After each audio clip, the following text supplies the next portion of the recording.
Bienvenidos al programa Aprendo en Casa, una iniciativa del Ministerio de Educación Pública y del Grupo Repetel, y estamos muy agradecidos porque nos lleguen todos los días a vernos. Recuerden, los lunes estamos en la tarde para demostrarles a ustedes lo hermoso que es el español. Pero ¿se dieron cuenta que es un inicio diferente hoy? Sí, hoy vimos un video sobre el cine, pero era un cine que usted seguro conocía.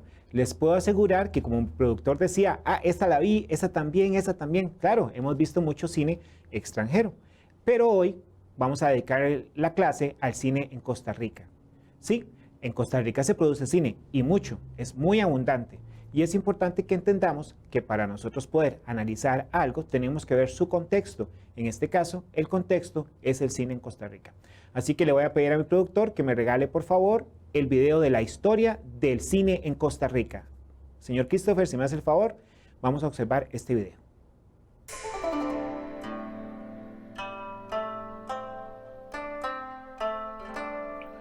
Como parte de la clase del día de hoy, veremos un poco de historia del cine en Costa Rica. En primer lugar, les presento al señor Armando Céspedes, primer camarógrafo de Costa Rica. En 1913 grabó y produjo el primer largometraje. Se llamaba así porque la cinta era de una longitud de 300 metros. En esta ocasión grabó una actividad religiosa en San José. 2 días después se hacían largas filas para poder ver la película en el Teatro Variedades. Los costarricenses alucinaban con verse en pantalla grande. La primera película de Costa Rica se produjo en 1930, dirigida por A.F. Bertolli. Los actores fueron escogidos por un concurso. La historia trata sobre Eugenia y Rodrigo, quienes son primos y novios. Rodrigo debe viajar a la ciudad y ahí encuentra hermosas mujeres, pero al final Rodrigo decide volver con Eugenia y casarse. Un escándalo que se dio durante esta película fue porque las protagonistas que vivían en la ciudad enseñaban sus rodillas. Esto produjo que la película fuera un fracaso. En 1955 aparece Elvira, dirigida por el mexicano Alfonso Patiño Gómez. Al igual que Retorno, los actores fueron escogidos a partir de un casting popular. Elvira es una joven hacendada y Alberto es uno de los servidores de la casa. Por lo que son las diferencias sociales y los prejuicios de la época, se separan y su amor no es consumado. Elvira tiene como característica ser el primer película, en donde los protagonistas se dan un beso boca a boca. Y esta fue la primera película en donde esto se produjo. En este mismo año podemos observar la película Milagro de Amor. Se presentó como un cuadro costumbrista de Costa Rica de principios del siglo XX. Basada en una zarzuela española, nos presenta canción y música. Además, es la primera película a color de Costa Rica. Milagro de Amor. En 1984 aparece La Cegua. Basado en una leyenda escrita por don Alberto Cañas, La Cegua se presenta ambientada en la colonia. Un gran presupuesto donde se pueden ver carreras de cintas y el vestuario de esa época. Trata sobre una mujer, Encarnación, que se cree responsable de las locuras de sus pretendientes. Es una película en donde se da la presencia de lo sobrenatural, y en La Cegua podemos ver la primera aparición de los efectos especiales en el cine costarricense. La Cegua es una película que tuvo mucho éxito en este año de 1984 y que se reprodujo también en la Ciudad de México. Con ustedes, un extracto de La Cegua.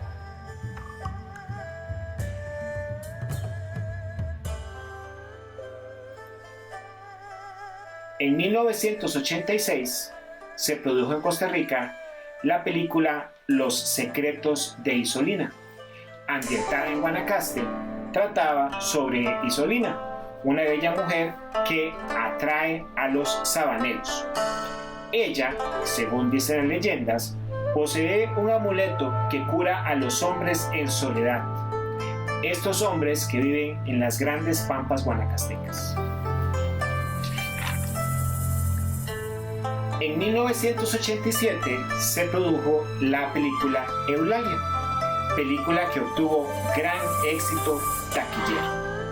En Eulalia nos presentan a la joven Eulalia que debe salir del campo a la ciudad y logra un sueño de casarse con un hombre con mucho dinero. Eulalia es una película de mucho éxito en esta época, 1987. Ahora vamos a hablar de las películas más vistas en Costa Rica. En primer lugar, tenemos a Michael Jordan. Michael Jordan trata sobre un personaje de la media docena y este grupo de humoristas produjo esta película. ¿Cuántas personas vieron Michael Jordan? 773,000 personas observaron esta película. La siguiente película también pertenece a la media docena y es la continuación de Michael Jordan.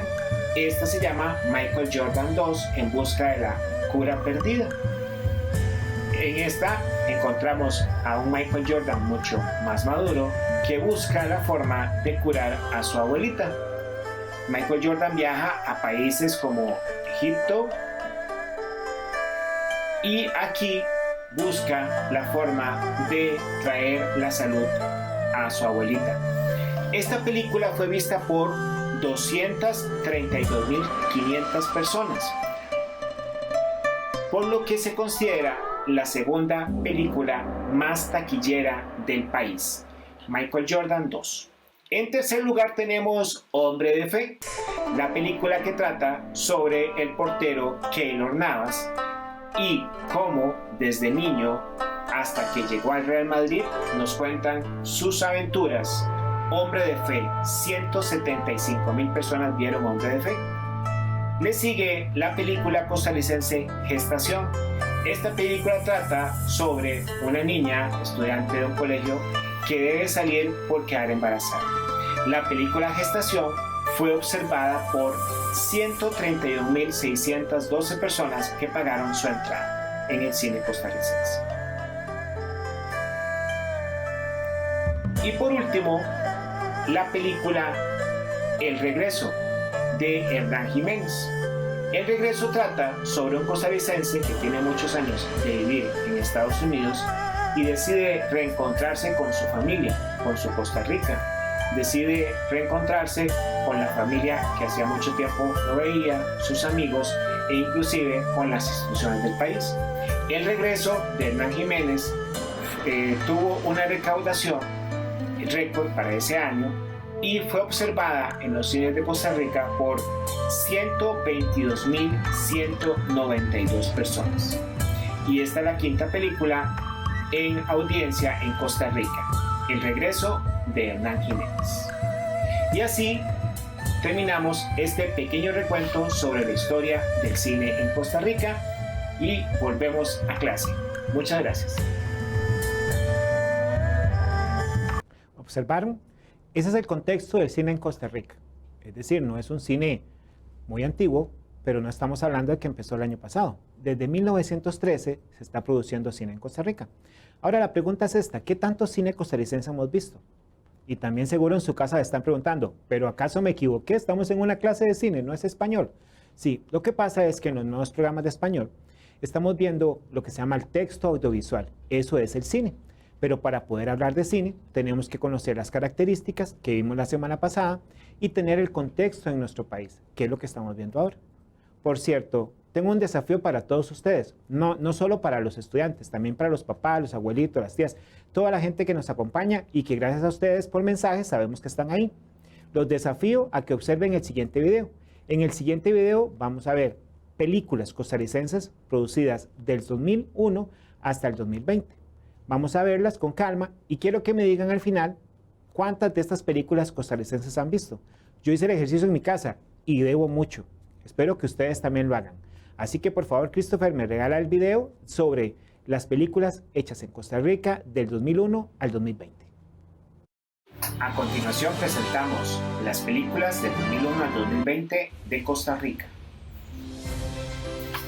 Chirripó, Asesinato en el Meneo, Password, Mujeres Apasionadas, Marasmo, Caribe, El Trofeo, El Cielo Rojo, El Camino, El Psicópata, Gestación, La Región Perdida, Tercer Mundo, Tú no estás en mis zapatos, Del amor y otros demonios, Agua fría de mar, Adentro, Donde duerme el horror, A ojos cerrados, El último comandante, El sanatorio, El compromiso, El regreso, Tres Marías, 2112, Bienvenido al futuro, Princesas Rojas, Puerto Padre, Por las plumas, Amaurosis, Día de furia, Historia de un Oscar, Padre, Italia 90, Muñecas rusas, Espejismo, Rosado Furia, Michael Jordan, Viaje, Dos Aguas, Nina y Laura, Semana U, El Cielo Rojo 2, Presos, El lugar más feliz del mundo, Entonces nosotros, Toque de lo alto, El sonido de las cosas, El calor después de la lluvia, Abrázame como antes, Enredados, Mayordomo, Amor viajero, Despertar, Insomnio, Atrás hay relámpagos, Violeta al fin, Buscando a Marco Ramírez, Medea, Hombre de fe, Willas, Un regalo esencial, Michael Jordan 2, Cascos indomables, Dignidad, Dos Fridas, Ceniza negra, Apego, El despertar de las hormigas, Todos somos Oscar, Te presento a mi novio, Aquí y ahora, La boda del tigre y Río sucio. ¿Vieron? Qué cantidad de cine, qué cantidad de películas, ¿verdad? Y tal vez ignoramos que existían. Por cierto, una recomendación. Durante este mes de noviembre se iniciará la proyección de la película Ceniza Negra, que es costarricense y que va a concursar en el Festival de Cine Alemán y también por los Goya. Así que les recomiendo que vayan a ver esta película. Y no se olviden que hoy estamos analizando El despertar de las hormigas. ¿Se acuerdan? El desafío de la semana pasada. Durante la semana pasada los invité a ver Canal 6 para que vieran el sábado a las 9 El despertar de las hormigas, que es la película costarricense que vamos a analizar. Entonces, antes de empezar a analizar la película, tenemos que entender por qué vamos a analizar una película. Ahora vamos a cambiar el título de película por texto audiovisual. Entonces, a partir de que hablemos de texto audiovisual, va a ser película. Muy bien, vamos ahí, por favor. Entonces, en primer lugar, vamos a decir que esto es un modelaje. Es decir, es una forma en que yo los invito a analizar los textos audiovisuales. Este modelaje puede ser seguido paso a paso o solo a ciertos elementos. Recuerden, el análisis de un libro, de un texto literario, de un texto audiovisual, implica el conocimiento previo de un contexto, pero también que usted escoja qué es lo que quiere analizar. Entonces, puede ser que mi análisis sea diferente al que hacen los profesores. ¿Es correcto? No hay ningún problema. Ok, continuemos, señor productor. Vamos a decir que un texto audiovisual es la presencia simultánea de dos códigos, ¿sí? El código visual, que vamos a decir no verbal, y el código en palabras, que vamos a decir verbal. Muy bien. Por los canales de comunicación, estamos claros que antes, cuando el cine era mudo, nos ponían textos que uno hiciera la interpretación que el personaje estaba hablando. Como ahora el cine es hablado, entonces tenemos solo dos canales, el acústico y el óptico. Muy bien. Vamos a entender esto de los componentes del texto audiovisual. Muy bien, tenemos tres componentes. Claro, hay dos que siempre vemos. El gráfico, que son imágenes, planos, iluminación, movimientos de cámara. Y el sonoro, que pueden ser las voces de los personajes, los gritos, los sonidos externos, la música incidental, incluso las canciones que se utilizan dentro de la película. pero debajo de estos dos, y no le digo debajo porque sea menos, sino porque está oculto, está el relato. El relato es el texto. ¿Se acuerdan? La semana pasada lo vimos, es el guión. Y este texto está ahí presente. Alguien primero escribió un texto. Luego el director permite, a partir del texto, construir una película, un texto audiovisual, por medio de el gráfico y el elemento sonoro. Muy bien, todo esto nos da el texto audiovisual, por lo que tenemos que analizar los tres componentes. Vamos a hablar primero del componente del relato. Recuerden que el relato es el guión.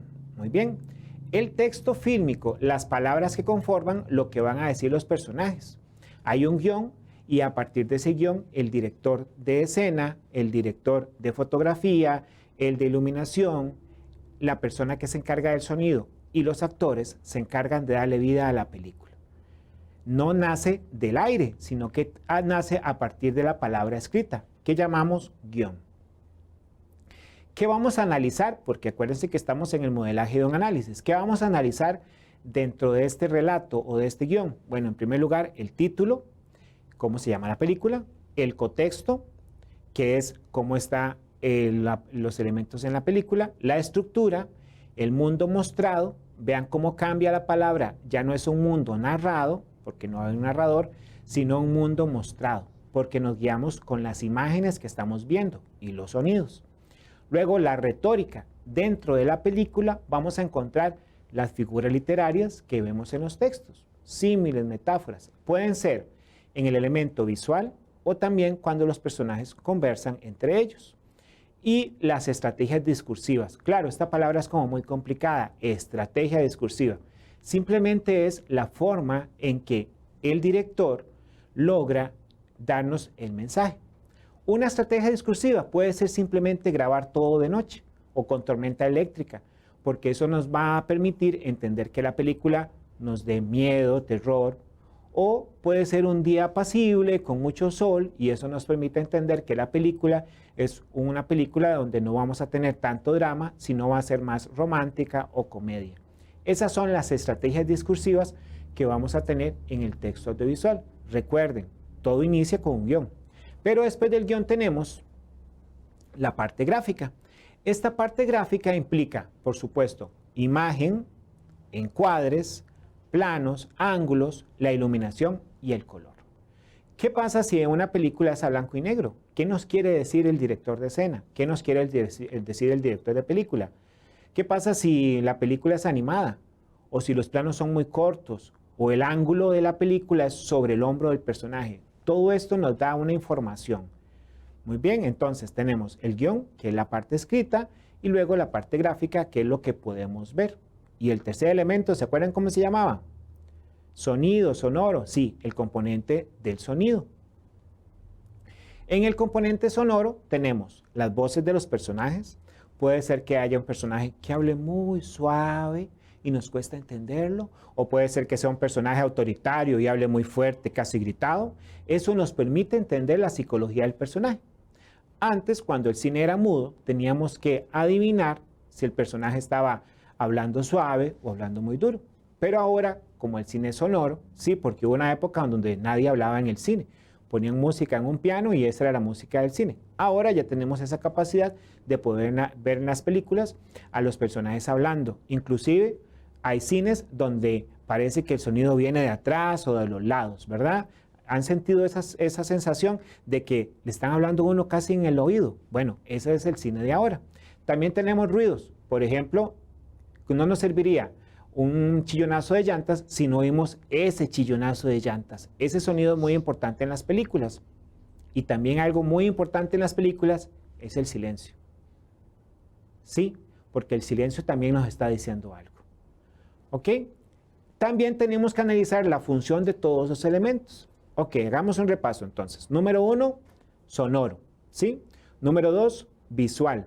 Y número 3, el relato. Cuando hacemos un análisis de un texto audiovisual, tenemos que tener claro estos tres elementos. Muy bien. Estos tres elementos me van a invitar a decir, bueno, tenemos el sonido, la imagen y sé que hay un texto. Pero, ¿y qué? Bueno, eso es parte del análisis que vamos a hacer. ¿Está bien? Entonces, vamos a ver cómo vamos a hacer ese análisis. En primer lugar, tenemos que entender que estos tres componentes, el verbal, el sonoro y el gráfico, se unen. ¿Y esta relación cómo es? ¿Sigue exactamente el guión? ¿Acaso lo gráfico es más fuerte que lo sonoro? Muy bien, tenemos que tener esta idea de cómo va a ser esta interacción. Muy bien. Y luego de entender esa interacción, tenemos que ir descubriendo poco a poco los intertextos. Sí, también vamos a tener intertextos en una película. Por ejemplo, si yo veo un personaje vestido de rojo con barba blanca en una película, eso es un intertexto de cierta época del año que todos estamos esperando, ¿verdad? Los interdiscursos. Puede ser que sea una crítica a la ingesta de ciertos alimentos o sea una crítica a una vida sedentaria. Entonces, ese interdiscurso está presente también en la película. Los símbolos y las cogniciones. ¿Les parece conocido? Claro, son los elementos que estudiamos cuando analizamos un texto literario. Y por supuesto, vamos a tener un contexto. Las cosas no salen del aire. Las películas se basan en el momento y en lo que está pasando, tanto en forma histórica, social o cultural, en la película. ¿Está bien? Muy bien, gracias, señor productor. Cuando analicemos una película tenemos que tener ciertos elementos. Muy bien, solo vamos a ver este inicio del despertar de las hormigas para que ustedes vean cómo vamos a empezar a analizar. Así que, señor productor, si me hace el favor. Muy bien, recuerden que vimos El despertar de las hormigas, que es una película de Antonella Sudasasi. Ella es una directora costarricense. Y lo primero que vamos a ver es la portada de la película. Sí, esto se ve cuando lo están anunciando en los cines, o sea, en los periódicos o incluso en internet. ¿Qué vemos aquí? Bueno, vemos a la protagonista. Es una protagonista que está en movimiento, que está activa o está pasiva, ¿verdad? ¿Cómo la vemos? Pasiva, ojos cerrados, inexpresiva completamente frente a un ventilador. Esto nos da sensación de sofoco, de calor. Muy bien. Esta es parte del análisis, pero me está informando mi productor que se nos acabó el tiempo. Entonces, hagamos un trato. La próxima semana vamos a continuar con el análisis de El despertar de las hormigas. Muy bien, pero antes, hoy tenemos a Lu y Lu nos va a traer el momento ortográfico. Así que, hola Lu, ¿cómo está?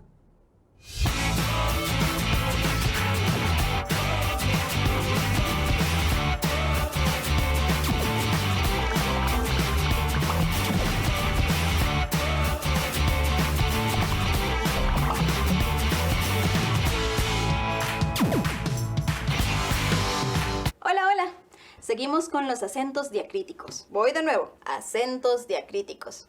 Les había contado que cuando hay dos monosílabos que se escriben igual, de acuerdo con su significado, uno de ellos se acentúa para diferenciarlos. Empecemos por de sin tilde. Esa es una preposición que tiene diferentes significados. Los tres más comunes son pertenencia, procedencia y de qué material está hecho algo. Un ejemplo de pertenencia es el cuaderno es de María. Eso significa que pertenece a María. De procedencia es, mi primo es de Guanacaste. Como pueden ver, él es de un lugar específico. De material puede ser, el pantalón es de mezclilla. ¿Dónde sabemos de qué material es? ¿Ves? Sencillo. En el caso de con tilde, es mucho más sencillo, porque es el verbo dar. Por ejemplo, decirle que te dé un helado. Te es un pronombre personal de segunda persona de singular. Se emplea para designar a la persona a la que se dirige quien habla o escribe. El ejemplo sería, a vos te quería preguntar una cosa. El otro te, con tilde, es la bebida. Por ejemplo, en la oración, quiero tomarme un té de manzanilla. Mi es un adjetivo posesivo o una nota musical. Mi. Por ejemplo, sos mi mejor amigo. Mientras que mi es un pronombre personal. Por ejemplo, a mí me gustó la película. Ese mi sí va tildado. Recuerden que nos vemos pronto con más tips.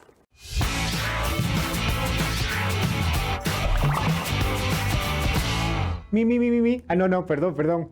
Ah, gran invitada, la tilde diacrítica. Es algo tan interesante como una palabra, se escribe igual, pero con una tilde significa una cosa y otra. Así que muchas gracias a Lu. Y recuerde que estamos en Aprendo en Casa todos los lunes.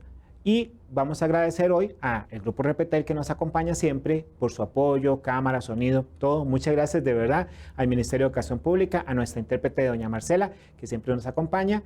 Y Recuerden que mi nombre es Alan Morales, soy el profesor de español. Ah, sí, ya seguro me iban a decir Valverde, porque siempre lo digo. Sí, Alan Morales Valverde. Y es un placer estar con ustedes. Recuerden, la próxima semana vamos a continuar con el análisis del texto audiovisual El despertar de las hormigas y sus elementos. Así que muchas gracias por estar con nosotros y hasta luego.